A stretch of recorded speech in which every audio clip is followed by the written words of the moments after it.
Olá, estamos no ar com o Senado agora. Os senadores votaram e aprovaram a medida provisória com reajuste na tabela do imposto de renda. O texto, que vai à sanção presidencial, também permite aos professores abater da declaração do imposto o valor gasto na compra de livros.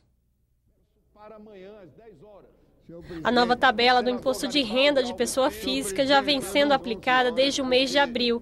A medida provisória que o Senado aprovou nesta terça-feira foi editada depois de negociações entre governo e Congresso. Os parlamentares tinham aprovado um reajuste linear de 6,5%. A presidente Dilma vetou, mas concordou em atualizar a tabela com percentuais de 4,5% a 6,5%, de acordo com a faixa salarial do contribuinte. Assim, ganhos de até R$ 1.903,98 por mês ficam isentos do imposto. Também estava na pauta o plano de carreira dos servidores do Judiciário. Desde cedo, os corredores e o gramado do Senado Federal estavam cheios de servidores que esperavam a votação do PLC 28 de 2015. O texto do Supremo Tribunal Federal reajusta os vencimentos das carreiras de analista, técnico e auxiliar. O aumento varia de 53% a 78%, escalonados em 2 anos. O barulho foi grande. Durante a ordem do dia, o plenário do Senado recebeu 2 ofícios pedindo o adiamento da votação.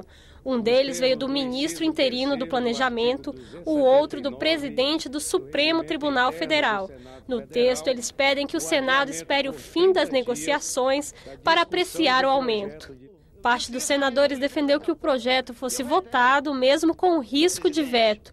O governo apresentou um requerimento para adiar a votação por 30 dias. Durou 6 horas o debate sobre a exploração do pré-sal. Senadores ouviram argumentos a favor e contra o projeto que diminui a presença da Petrobras no sistema de partilha. A matéria tramita em regime de urgência, só passou em uma comissão e já foi para o plenário. O tema divide não apenas senadores, mas também especialistas. O projeto do senador José Serra muda 2 pontos da lei de partilha. A estatal deixa de ser a operadora exclusiva e de ter participação mínima de 30% em todos os consórcios de exploração do pré-sal. Apesar de termos apenas 30 bilhões de reservas anunciadas como asseguradas, o recurso no Brasil está garantido em ser mais do que 100 bilhões de barris. Isso nos coloca numa posição do segundo grupo dos detetores de reserva no mundo. Para Jorge Marques, do Instituto Brasileiro de Petróleo, Gás e Biocombustíveis, que representa mais de 200 empresas do setor, a Petrobras, apesar do extraordinário potencial, perdeu competitividade. E o papel de operadora única não traria vantagem econômica. Um operador único significa, de certo modo, cliente único. Um cliente único aumenta o risco das empresas investirem naquele país. Porque, como qualquer cliente, temos nossos altos e baixos, né? Ao passo que, tendo uma diversidade de clientes, você diminui muito a exposição ao risco e aos problemas do cliente único. Bom, a gente defende mudar a lei por quê? Porque a Petrobras hoje ela está atravessando uma grave situação econômica e financeira. A Petrobras hoje ela tem a maior dívida de empresas corporativas do mundo. São cerca de 400 bilhões de reais. A Petrobras hoje tem, sim, uma dívida muito grande, mas nenhuma empresa do mundo tem os ativos que a Petrobras tem para desenvolver nos próximos anos. Isso assegura que a situação atual da Petrobras é conjuntural. Quem é contra a proposta teme que novas regras impeçam o país de conhecer ao certo os volumes de petróleo e gás produzidos. Do ponto de vista da consciência nacional, e nós esperamos isso dos senhores senadores da República Brasileira, que rejeitem esse projeto. O projeto não pode prevalecer, inclusive porque é um pouco de Frankenstein. Vai ser objeto de risos aí fora. É o único contrato em que a empresa local não participa, a não ser que ganhe. A Petrobras tem um conhecimento que nenhuma empresa tem no mundo, no pré-sal e na operação em águas profundas. Nenhuma empresa compete com a Petrobras em custo. O senador Ricardo Ferraço apresentou relatório favorável à matéria na Comissão de Constituição e Justiça. Ele destacou que a proposta não fere o interesse nacional. Petróleo bom é petróleo explorado. E petróleo, para ser explorado, precisa de capital. Quem acompanhou o plano de negócios ontem viu a Petrobras sinalizar a redução de 37% em seu plano de negócio. Isso representa a redução até 2019 de uma meta de 90 bilhões de dólares. Senadores defenderam mais tempo para decidir sobre a proposta do senador José Serra. O petróleo derruba o Gaddafi na Líbia, provoca guerras no mundo, e o glorioso Senado da República quer discutir e decidir o futuro da utilização do petróleo no Brasil numa tarde, parte da manhã e parte da tarde. Isso é absolutamente inusitado e, a meu ver, degradante. O meu projeto tem pressa, sim. Tem pressa porque nós queremos retomar a produção de petróleo no Brasil, porque isso está causando desemprego, está causando perda de receita para estados e municípios, porque isso está prejudicando a indústria petrolífera que está instalada no Brasil. Como sempre se comportou, a Petrobras seguirá fielmente aquilo que o legislador, depois dos debates do processo legislativo, assim deliberar. Apesar de estar na pauta do plenário, não há acordo entre os líderes dos partidos para marcar a votação do projeto sobre o pré-sal. A Comissão Especial de Senadores que analisa a reforma política fez nesta terça-feira a primeira reunião de trabalho. O colegiado ouviu as sugestões do relator para agilizar a votação das propostas. Alguns pontos devem provocar polêmica. São mais de 120 matérias sobre a reforma política no Senado. Na primeira reunião de trabalho da comissão, o relator Romero Jucá apresentou 11 novas propostas, que devem ser votadas no plenário até o dia 17 de julho. A primeira mudança vale para prefeitos, governadores, senadores e presidente da República. Se o candidato a um desses cargos tiver o diploma, o registro ou o mandato cassado pela Justiça Eleitoral, haverá uma nova eleição. Não importa quanto tempo falte para o fim do mandato. Nova regra na janela para a troca de partidos. Hoje, o candidato deve estar filiado à mesma legenda um ano antes da eleição. O relator reduz esse prazo para 6 meses. O texto também unifica em 6 meses o prazo para que candidatos se desincompatibilizem de cargos públicos, inclusive os militares. Na teoria, as coligações nas eleições proporcionais ficam mantidas, mas na prática, a divisão de cadeiras no parlamento vai respeitar o número de votos de cada partido isoladamente. O resultado prático é que, se o PSDB com o PP e o PR se juntarem numa coligação proporcional, vão fazer campanha juntos, vão aparecer juntos no programa de televisão, mas na hora de contar os votos para fazer o coeficiente, o PSDB vai contar sozinho, se atingir o coeficiente faz, o PP vai contar sozinho e o PR vai contar sozinho. E a partir daí, entre o primeiro do PSDB, entre o segundo do PSDB, entre o terceiro do PSDB, não fica pulando de um para o outro. Outro projeto muda as regras para os programas eleitorais gratuitos. Os partidos com 1 a 4 deputados federais teriam direito a 2 minutos de rádio e TV. De 5 a 10, 5 minutos. Mais de 10 deputados, 10 minutos. E a prioridade é para os candidatos. Atores, apresentadores e apoiadores só poderiam ocupar 20% do tempo. Nas eleições para prefeito, governador e presidente, só conta no programa de rádio e TV o tempo do candidato e do vice, ou do suplente no caso do senador. Fica de fora o tempo dos outros partidos da coligação. E vem outras mudanças pela frente. A gente diminui o tempo de campanha fazendo o artigo 8º, fazendo as convenções de 12 a 31 de julho, diminui um mês. Propaganda, portanto, só a partir de 10 de agosto. A questão de carro de som só em comício. Uma proposta de emenda à Constituição cria cotas para vereadoras e deputadas. As mulheres teriam direito a 12% das vagas na primeira legislatura. Nas eleições seguintes, esse percentual subiria para 15% e depois para 20% das cadeiras. A reforma também dificulta o acesso ao fundo partidário. Só pode receber o dinheiro a legenda que tiver diretórios em mais da metade dos estados e dos municípios brasileiros. Como é que o partido vai ter diretório em 2.750 municípios no país? Diretórios constituídos é uma diferença grande. A comissão volta a se reunir nesta quarta-feira, às 2h30 da tarde. O senador Romero Jucá deve apresentar uma proposta para o financiamento das campanhas eleitorais. Pelo texto, as empresas só podem doar aos partidos até o limite de 2% do faturamento e fica proibido despejar todo esse dinheiro em uma mesma legenda.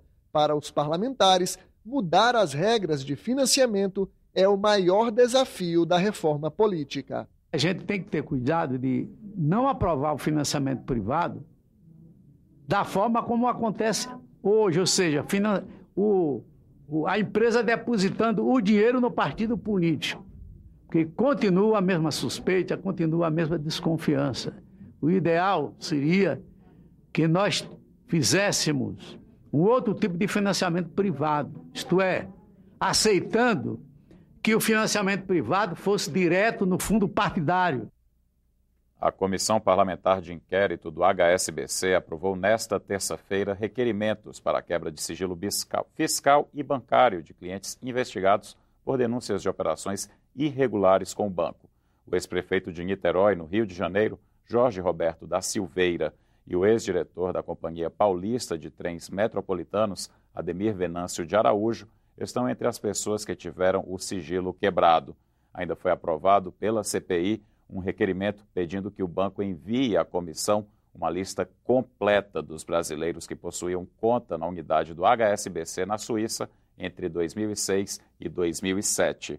A CPI também aprovou a realização de uma audiência pública com o Instituto Brasileiro de Defesa do Consumidor, que divulgou uma pesquisa apontando o HSBC como o pior banco do Brasil no quesito transparência. Em sessão secreta, a CPI do CARF ouviu o depoimento de testemunha-chave na investigação do esquema de venda de sentenças que anularam pelo menos 19 bilhões de reais em multas da Receita Federal.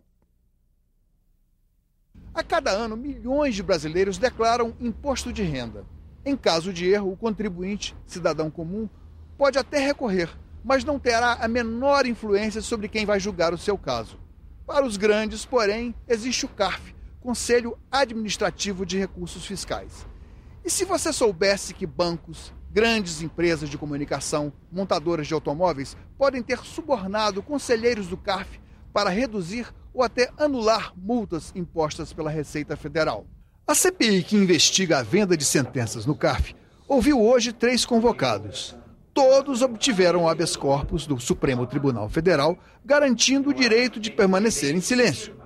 A advogada e ex-conselheira Adriana Oliveira e Ribeiro, investigada na Operação Zelotes da Polícia Federal, alegou desconhecimento da íntegra do inquérito e, por isso, não respondeu às perguntas. Eu não recebi, não paguei, não contratei, não tenho contato pessoal. A mesma atitude teve o também ex-conselheiro Jorge Vitor Rodrigues, acusado de ter sido intermediário do pagamento de propinas. Antes, porém, Gegliane Bessa Pinto, funcionária de um escritório de advocacia investigado nos desvios do CARF, concordou em falar em sessão secreta.